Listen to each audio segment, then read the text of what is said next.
দর্শকদের আজকে দেখাচ্ছি আমি মিষ্টি কুমড়োর চাষের পরিচর্যা ও ব্যাপক ফলনের পদ্ধতি কিভাবে পাওয়া যায় কমলা সুন্দরী মিষ্টি কুমড়া।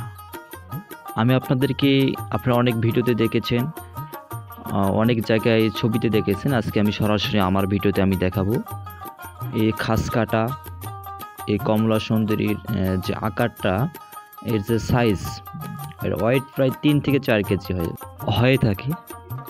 পাশাপাশি বাণিজ্যিকভাবে চাষাবাদ করা যায় মিষ্টি কুমড়ার এই 10 থেকে 12 পাতা হলেই আগারটাকে আপনি ছিঁড়ে দেবেন, তাহলে শাখা প্রশাখাগুলো বৃদ্ধি পায় এবং ব্যাপক হারে ফলন আসে।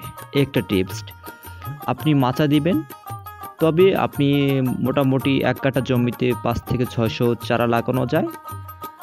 আপনি 3 ফিট পর পর একটি করে গাছ লাগিয়ে দিবেন। ব্যাপক হারে বাজারে চাহিদা থাকে এই মিষ্টি কুমড়া। আমি আপনাকে গুনে গুনে দেখাচ্ছি, একটি গাছে 6 থেকে 7টি ফল এসেছে। আর এর দেখেন দুপাশে আমি 10 ফিট আমি ডিস্টেন্স দিছি, আর একটি থেকে একটি গাছের দূরত্ব রাখছি 2.5 ফিট করে। আপনারা চাইলে এইভাবে লাগাতে পারেন।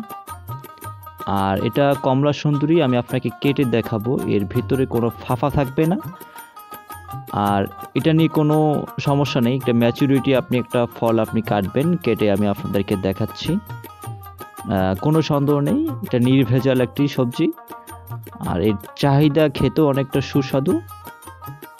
পাশাপাশি আপনারা যদি চাষ করতে চান এই মিষ্টি কুমড়া, আমি ডিসক্রিপশনের নাম্বার দিয়ে রাখবো, আমাকে যোগাযোগ করবেন, আমি আপনাদেরকে সহযোগিতা করার চেষ্টা করব।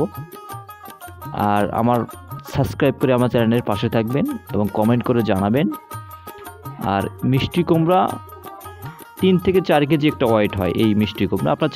আপনারা চাইলে উন্নত মানের লালতির বা ইস্পাহানির বা এগ্রো ওয়ান থেকে আপনারা এই কোম্পানির বীজগুলো নিয়ে আপনারা জমিতে লাগিয়ে দিতে পারেন, ব্যাপক পরিমাণে ফলন আসবে। ধন্যবাদ সবাইকে, আপনারা ভালো থাকবেন।